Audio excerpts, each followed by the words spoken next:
नमस्कार मित्रों, स्वागत है आप सभी का आपके अपने प्यारे से यूट्यूब चैनल स्मार्ट सिद्धि क्लासेस 77 पर। हम तैयारी करवा रहे हैं आपको एमआरएस की और हमने टारगेट किया है हिंदी टीजीटी पीजीटी को स्पेशल रूप से। बाकी अन्य क्लासेस भी हमारे चैनल पर चल रही है, जैसे इतिहास की क्लासेस है, पॉलिटी की, इकोनॉमिक्स की, जनरल नॉलेज की, ये सब क्लासेस आपको अवेलेबल हैं आपके लिए, तो आप जाकर के अध्ययन कर सकते हैं। हम जो पढ़ा रहे हैं आपको क्या, हिंदी साहित्य में हमने काफ़ी परिचय की एक श्रृंखला चला रखी है और उसी श्रृंखला में आज हम पढ़ने वाले हैं संत रैदास जी को। संत रैदास जी से बनने वाले टॉप क्वेश्चन हैं जो आपकी परीक्षा में आपको हूबहू दिखाई दे जाएंगे।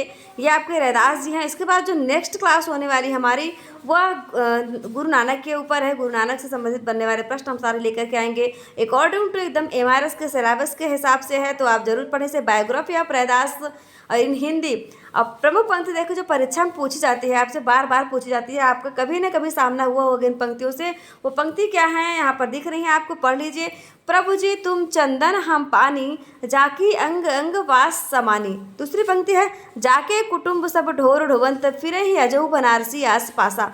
मित्रों, रैदास जी को अपनी जाति के बारे में लेकर के हमेशा ही एक हीन भावना के शिकार रहे हैं। ये तो कई जगह इन्होंने वर्णन कर दिया अपने जाति के विषय में। वो सारी बातें आज आपको बताने वाले हैं इस क्लास के बारे में, तो बने रहिए हमारे साथ। प्रश्नोत्तर के माध्यम से तैयारी करने का एक नया तरीका लेकर के आए हैं हम। बायोग्राफी ऑफ रैदास के रूप में आज हम पढ़ेंगे। पंक्तियाँ इनकी देखिए, शानदार पंक्तियाँ हैं। क्या कहा इन्होंने, माधव क्या कहिए प्रभु ऐसा, जैसा मानिए होई न वैसा, नरपति एक सिंहासन सोइया, सपने भया भिखारी, अछत राज बिछुरत दुख पाइया, सो गति भई हमारी। ये उनकी पंक्तियां रैदास जी की। परीक्षा में आपसे हो सकता है टकरा जाए, आप याद रखें इन्हें। टॉप क्वेश्चन होने वाला है मित्रों, हम पढ़ेंगे इनको, आगे बढ़ेंगे। चलिए आगे देखते हैं आपके लिए क्या है। और ये सेशन को हम स्टार्ट करते हैं उसके पहले यदि आपने हमारे क्लास को अभी तक लाइक नहीं किया, चैनल को सब्सक्राइब नहीं किया, तो सब्सक्राइब अवश्य ही करें। चलिए स्टार्ट करते हैं। पहला क्वेश्चन मित्रों, पहला क्वेश्चन यहाँ पर पूछा जा रहा है आपसे। आप स्क्रीन पर ध्यान दें कि आप कथन दिया गया मित्रों, कथन को आपको पढ़ना है। देखिए कथन, गुरु ग्रंथ साहिब के अलावा रैदास के फुटकल पद मलिक मोहम्मद जायसी कृत पद्मावत में पाए जाते हैं। क्या यह बात सत्य है या असत्य है? ये पूरा अच्छे तरीके से आपको पढ़ करके फिर प्रश्न का जवाब देना है। रैदास का जन्म 1388 में उत्तर प्रदेश में हुआ था। ये भी आपको पढ़ लिया आपने। अब आप अगला कथन पढ़ लीजिए।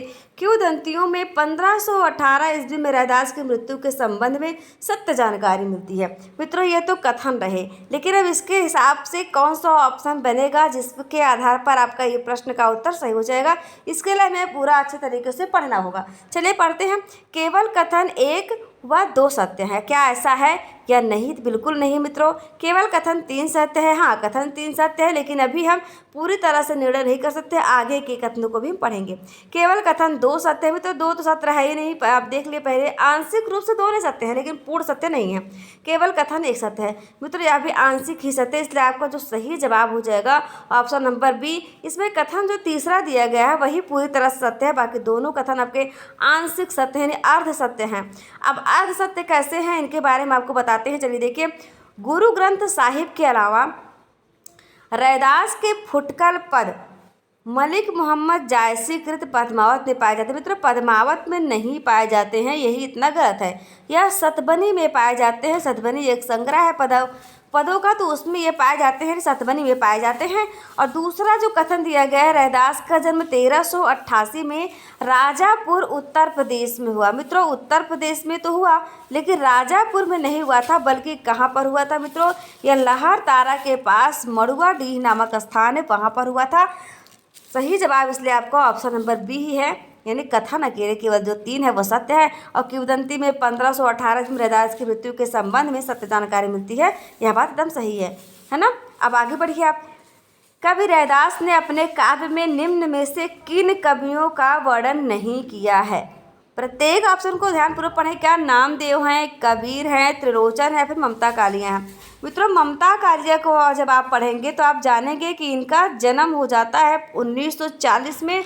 और कहाँ पर मित्रों? मथुरा में हो जाता है ममता कालिया जी का जन्म। तो मथुरा कालिया वर्तमान में लेखन के क्षेत्र में जो है अभी अग्रणी है, लेखन कार्य वो कर रही हैं। इसलिए कहाँ आप देखिए, आपको जो रैदास जी है इनका जन्म हो गया था 1388 में भैया। 1388 और कहाँ 1940, है ना। तो कहाँ राजा भोज और कहाँ गंगू तेली वाली बात हो गई। आप इस बात को अन्यथा न लें, हम सिर्फ इनके उम्र के बीच में जो गैप है उसका यहाँ पर तुलना हम कर रहे हैं, इनकी योग्यताओं का तुलना हम नहीं कर रहे हैं। तो मित्रों आप समझिए 1388 में इनका जन्म हुआ रैदास जी का। तो ममता कालिया जो है उनके बारे में ये वर्णन कैसे कर सकते हैं, यानी ममता कालिया का वर्णन इन्होंने नहीं किया है। बाकी जो 3 लोग हैं नामदेव, कबीर, त्रिलोचन, इनका वर्णन किया है। कबीर दास जी, देखिए चलिए हम आपको कबीर को भी याद करवाते हैं। कबीर दास जी का जन्म हुआ था 1398 में मित्रों। अब आपके रैदास जी का जन्म हुआ था 1388 में, यानी कबीर से 10 वर्ष बड़े थे रैदास जन्म के काल में देखें। लेकिन मृत्यु जो देख रहे हैं आप इन दोनों की एक ही सन में हो जाती है। वह कब होती है? 1518 में। 1518 में कबीरदास जी की भी मृत्यु होती है और आपके रैदास जी की मृत्यु होती है। दोनों कवियों के को जोड़ करके इनकी जन्म तिथियों या जन्म जो वर्ष है उनके आधार पर थोड़ा सा तुलनात्मक अध्ययन हम करेंगे तो ये सन को भी याद करना हमारे लिए बहुत ही आसान हो जाएगी। क्योंकि आप जानते हैं जब परीक्षा को कठिन बनाया जाता है तो अधिकतर सन के प्रश्नों को सम्मिलित कर देते हैं और कथन वाले प्रश्न देते हैं। हम उसी पैटर्न पे आपकी तैयारी करवा रहे हैं आपसे, ताकि एक भी प्रश्न छूटने ना पाए, गलत ना होने पाए। क्योंकि भाई माइनस मार्किंग है ना आपकी परीक्षा में, तो गलत नहीं होना चाहिए। ऑप्शन नंबर डी जो है वो सही है। ममता कालिया का वर्णन इन्होंने अपने काव्य में नहीं किया है। अगला पढ़े आप। प्रश्न क्या है ये? रैदास यानी संत रैदास किस शाखा के कवि माने जाते हैं? जी हाँ मित्रों, किस शाखा के कवि माने जाते हैं आपके संत रैदास जी? आपको यही बताना है। क्या सगुण शाखा के कवि हैं, निर्गुण के कवि हैं, शैव के हैं या फिर वैष्णव के हैं? वैष्णव वह कहलाता है जो विष्णु भगवान की उपासना आराधना करता है, उसे वैष्णव कहते हैं।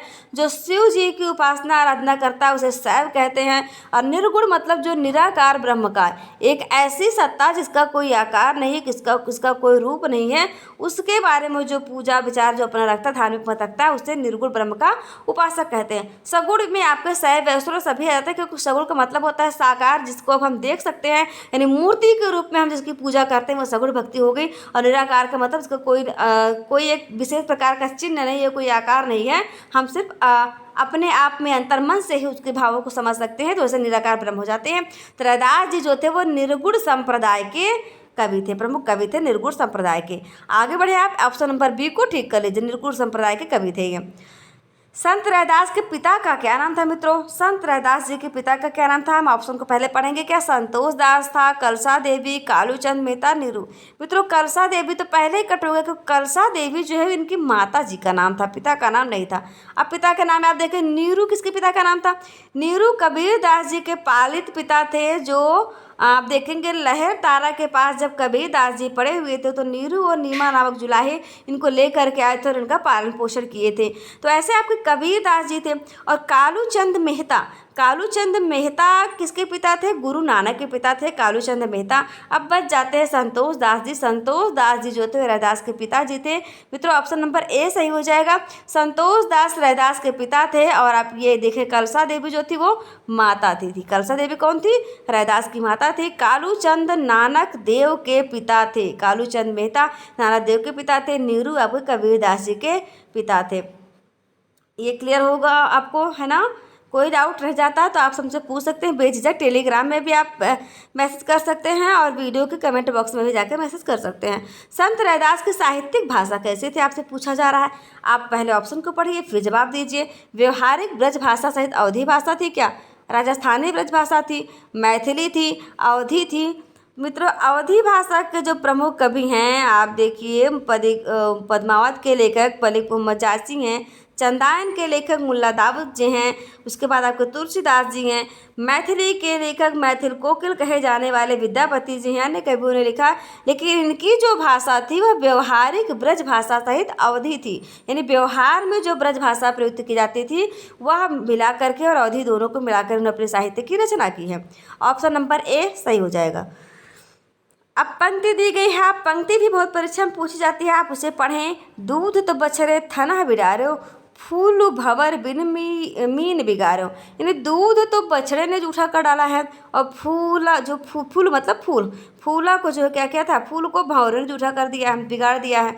ये पूरी पंक्तियाँ आपके सिलेबस में हैं क्यों हैं पता ही देखिए, क्योंकि आपसे जितने भी कवियों के बारे में पूछा गया उन सभी की रचनाओं के बारे में भी आपसे पूछा जाएगा, उनकी भाषा शैली, उनके काव्य सौंदर्य के बारे में, इसलिए पंक्तियों को भी पढ़ना है। तो यह पंक्तियाँ किसकी, मतलब क्या दादू दयाल की हैं, रैदास की है, मीराबाई की या फिर धन्ना की। मित्रों हम पढ़ रहे हैं आज की क्लास में संत रैदास जी को। तो यह जो महत्वपूर्ण पंक्ति है वह संत रैदास जी की है, यानी ऑप्शन नंबर बी सही हो जाएगा। आगे बढ़े आप, अगला प्रश्न आपके प्रतीक्षा में है। बहुत ही शानदार जानदार सेशन है ये। यदि आपने हमारे पिछली क्लासेस को नहीं देखा है अभी तक, जाकर देखिए। चलिए पढ़िए, इस प्रश्न को पढ़िए। दिया गया, चंद सूर नहीं, रात दिवस नहीं, धरन आकाश न भाई, करम अकरम नहीं, शुभ अशुभ नहीं, का कही देहु बड़ाई। यह पंक्ति किसकी है मित्रों? क्या दादू दयाल की है, रैदास की है, मीराबाई की या फिर धन्ना की।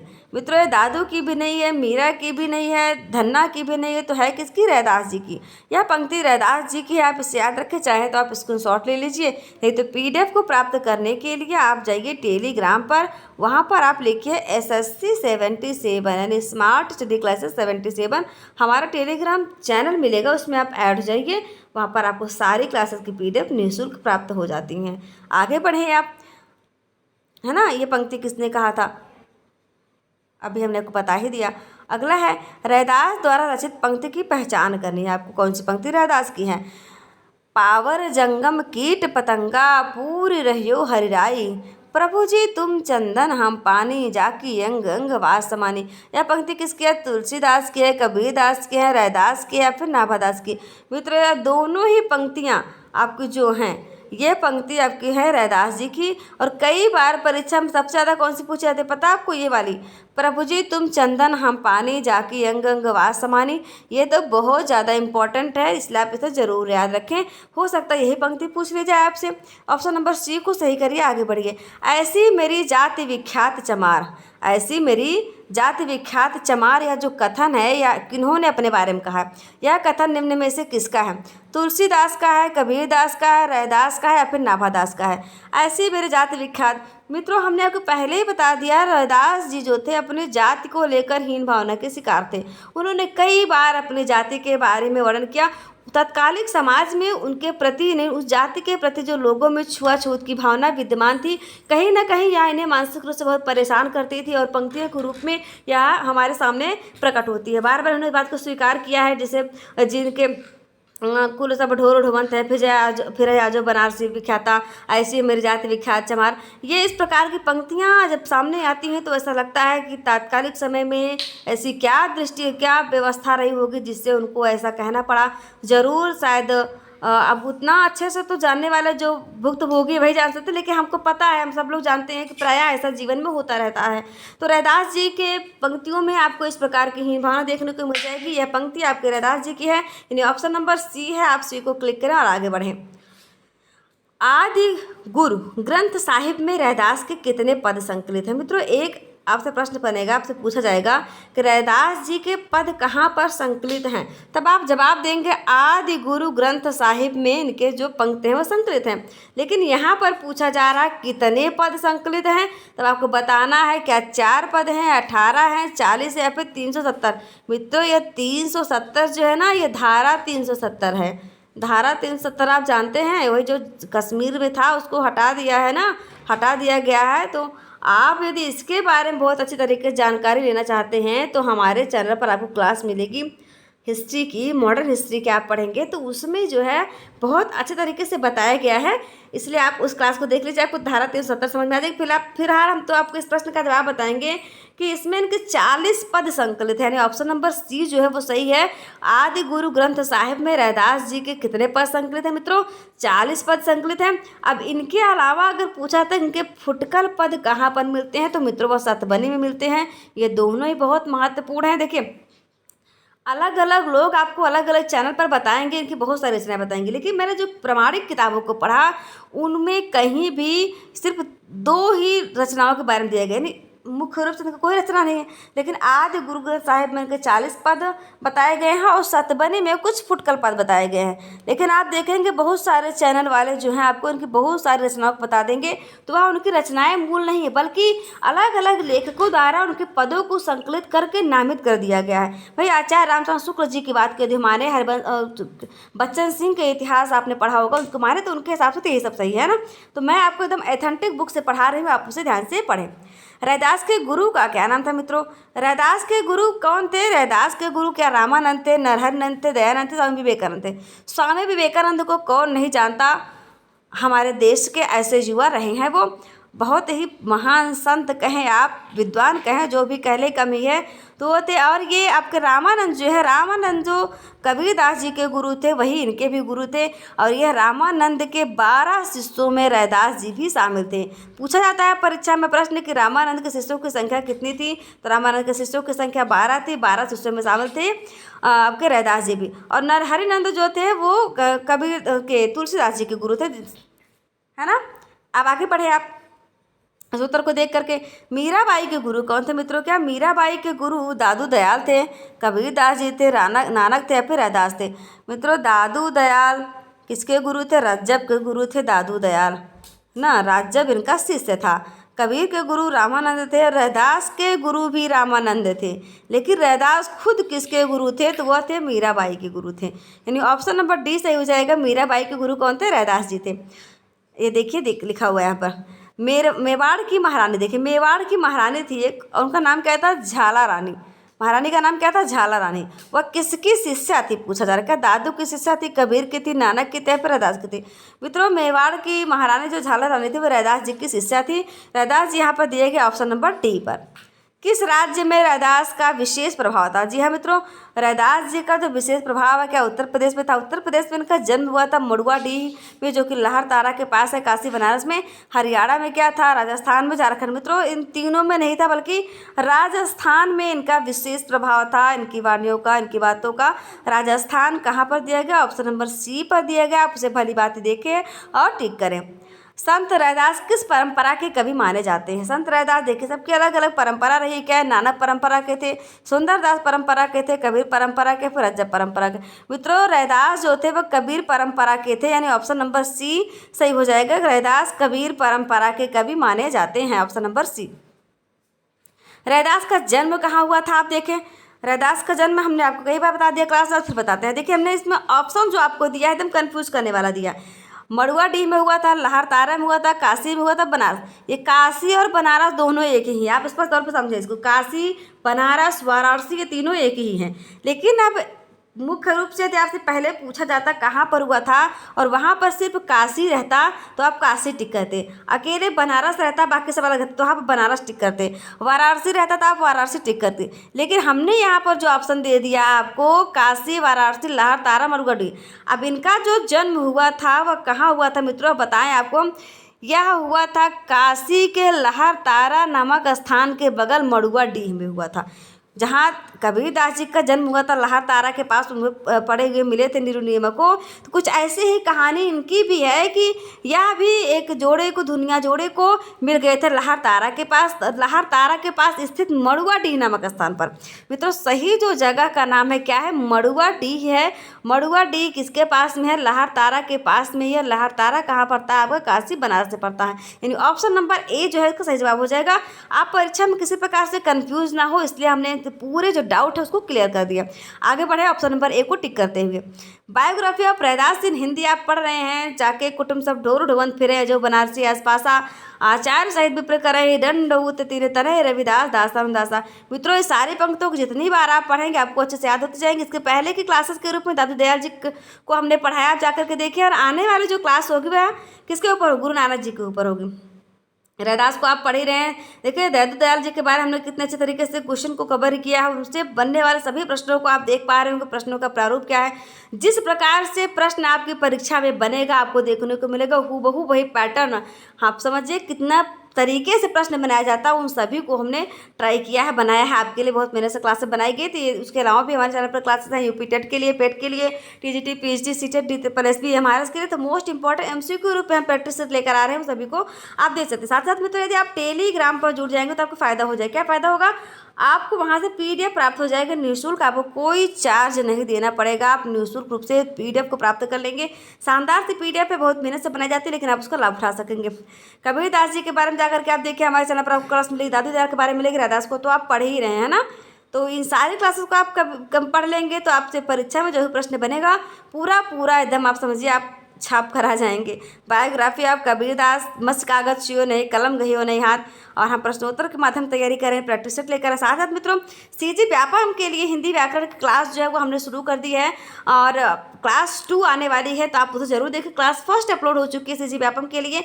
आप देखेंगे परीक्षा में जो है व्याकरण के क्वेश्चन आते हैं, साहित्य बहुत कम आता है ऐसी परीक्षाओं में, तो आपके सिलेबस में भी नहीं रहता। लेकिन जनरल नॉलेज के तौर पे साहित्य के 1 या 2 प्रश्न पूछे जाए तो बहुत आश्चर्य की बात नहीं कर सकता आप उससे। लेकिन व्याकरण तो आपको पूरा पढ़ना ही पड़ेगा, और व्याकरण की तैयारी आपको हम करवा रहे हैं, आपके लिए क्लासेस चल रही है, तो आप जरूर से ज्वाइन करें। अपने मित्रों तक उसे शेयर करें। बहुत इंपॉर्टेंट क्लास है, यूपी ट्रिपल एग्जाम के लिए है। सारी क्लासेस चल रही हैं यहाँ पर, आप जरूर देखिए। एग्जाम में यही से प्रश्न बनने वाला जो हम आपको पढ़ा रहे हैं। बहुत मेहनत से बहुत चुनिंदा प्रश्नों का सेशन लेकर के आते हैं हम आपके लिए, तो कैसे नहीं आएंगे आपके एग्जाम में। साथ ही साथ मित्रों यूपी पुलिस SI एग्जाम के लिए भी व्याकरण के टॉप क्वेश्चन की सीरीज चल रही है हमारे यहाँ पर, तो जरूर देखें। CGPSC CG व्यापम एग्जाम 2023 के लिए हिंदी व्याकरण क्लास 2 बहुत जल्द आने वाली है, आप देखेंगे आपको मिल जाएगी। अब आप बताएं, मन चंगा तो कठौती में गंगा उक्त पंक्ति जो है वो किस रचनाकार की है, या उस पंक्ति के रचनाकार कौन है मित्रों? बहुत बार आपने सुना होगा इस पंक्ति को, मन चंगा तो कथौतम गंगा, यानी निश्चल प्रेम, निश्चल आप समझे विशेष के मन में किसी प्रकार का छल ना रहे। मन चंगा तो कठौतम, यदि आपका मन पवित्र है तो आप कठौती अर्थात जहाँ पर आप रह रहे हैं वहीं पर गंगा आपको उसी जल में गंगा नजर आएंगी। रैदास जो थे वो क्या करते थे? चमड़े का कार्य किया करते थे ना, चमड़े के जूता उता बनाते थे। तो ये इसलिए उन्होंने कहा मन चंगा। किसी ने इनसे कहा एक बार, चलो रैदास चलते गंगा स्नान करने के लिए। भाई देखिए किंवदंती हैं, किंवदंतियों के जो स्रोत होता है वो कुछ पता नहीं होता। मैंने जो सुना वो आपको सुना रही हूँ। रैदास से किसी ने कहा चलिए रैदास जी गंगा स्नान करने के लिए हम चलते हैं। तो रैदास जी ने क्या जवाब दिया? क्योंकि रैदास जी अपना कर्म कर रहे थे और वो चमड़े का जूता बना रहे थे, चमड़े का जूता चप्पल बना रहे जो कर रहे थे, उसको बनाने के लिए कठौती जो होता है, कठौती क्या होता है? लकड़ी का समझिए टब होता था। पहले के ज़माने में लकड़ी का टब हुआ करता था। आज आप देखें प्लास्टिक के, स्टील के टब हो गए, तो उसमें पानी भर करके जूतों को भिगो रहे थे, कुछ काम कर रहे थे वो। तो वही उन्होंने कहा कि मन चंगा तो कठौती में गंगा, यानी मन यदि पवित्र है तो मुझको इस कठौती में गंगा के दर्शन हो जाएंगे। और इस प्रकार की पंक्तियाँ जब उन्होंने लिखी तो लोगों ने उनको बहुत ही सराहा आगे चल करके। ऑप्शन नंबर D सही हो जाएगा। रैदास जी की पंक्ति है ये, मन चंगा तो कठौती में गंगा। आप देख लें इसे, स्क्रीन पर आपको दिख रहा होगा। अब आपको सत्य कथन बताना है मित्रों। सत्य कथन कौन सा है? धन्ना एवं मीराबाई के पदों में रैदास का उल्लेख मिलता है। यह बात सत्य है, बिल्कुल सत्य है, लेकिन एक ही कथन को पढ़कर हम निष्कर्ष नहीं निकाल सकते। रैदास दिल्ली के सुल्तान सिकंदर लोदी के समकालीन थे। जी हाँ मित्रों, सिकंदर लोदी ने इन्हें अपने यहाँ बुलाया भी था। सपने में साई मिले सोवत लिए जगह, यहीं पर फंस गए आप। यह पंक्ति इनकी नहीं है, बल्कि यह पंक्ति जो है वो किसकी है? कबीर दास जी की है। संत धारा के प्रमुख कबीर निर्गुण मार्ग के कबीर दास जी की पंक्ति, सपने में साई मिले सोवत लिए जगाए। तो आप कथन पढ़िए, इसको तो हमने पढ़ लिया। अब ऑप्शन पढ़ेंगे, उसके बाद जवाब देंगे। कथन 1 एवं 2 का संबंध रैदास से नहीं है, गलत है भाई, रैदास से उनका संबंध है। कथन 3 में दी गई पंक्ति रैदास के बिल्कुल गलत है, ये उनकी पंक्ति नहीं है। कथन 1 व 2 का संबंध रैदास से सत्य है। कथन 1, 2 व 3 का संबंध रैदास से है, तो भाई ये गलत है, क्योंकि 3 का संबंध नहीं है, 1 और 2 का है। इसलिए आपका ऑप्शन नंबर C एकदम सही हो जाएगा। आप उसे देख लीजिए, यहाँ पर आंसर देख लीजिए, आपको रेड कलर से दिख रहा होगा, और A और B यानी 1 और 2 सही बताया जा रहा है। रैदास के बारे में ये बातें जो है वो सत्य हैं। धन्ना एवं मीराबाई के पदों में रैदास जी का उल्लेख मिलता है, ये बताते हैं, कुछ उनका वर्णन करते हैं धन्ना और रैदास जी। अब रैदास निम्न में से किसके समकालीन थे? अभी प्रश्न का जवाब हमने दिया था आपको, क्या अलाउद्दीन खिलजी के, अकबर के, सिकंदर लोदी के, फिर इब्राहिम लोदी के। मित्रों ये समकालीन जो थे सिकंदर लोदी के समकालीन थे, वही सिकंदर जिसके समकालीन थे कबीरदास। और कहा जाता है कबीरदास को सिकंदर लोदी ने लोहे की जंजीर में बंधवा कर गंगा नदी में फिकवा दिया था। ये जो है बहुत ही खतरनाक रहे थे। तो आज की ये क्लास कैसी लगी आपको, आप ज़रूर बताएं। और बहुत बहुत धन्यवाद आपका। Thanks for watching. Weight will be coming soon with next class. Best of luck. बहुत जल्द मिलते हैं हम आपसे एक शानदार, जानदार, दमदार क्लास के साथ। तब तक आप प्रत्येक क्लास का रिवीजन करते रहिए, अच्छे तरीके से देखते रहिए। जितना ज़्यादा आप रिवीजन करेंगे उतना ही इंपॉर्टेंट होने वाला है, आपके लिए लाभकारी होने वाला है। क्योंकि विद्या अभ्यासेन वर्धते, यदि आप अभ्यास करेंगे तब विद्या आपकी बढ़ेगी, आपको अच्छे तरीके से याद हो जाएगा। इसलिए आप पढ़ते रहें, आगे बढ़ते रहें। हम मिलते हैं आपसे एक नए महत्वपूर्ण क्लास से। तब तक आप लोग स्वस्थ रहिए, मस्त रहिए, अपना और अपनों का ख्याल रखिए। नमस्कार, जय हिंद, जय भारत।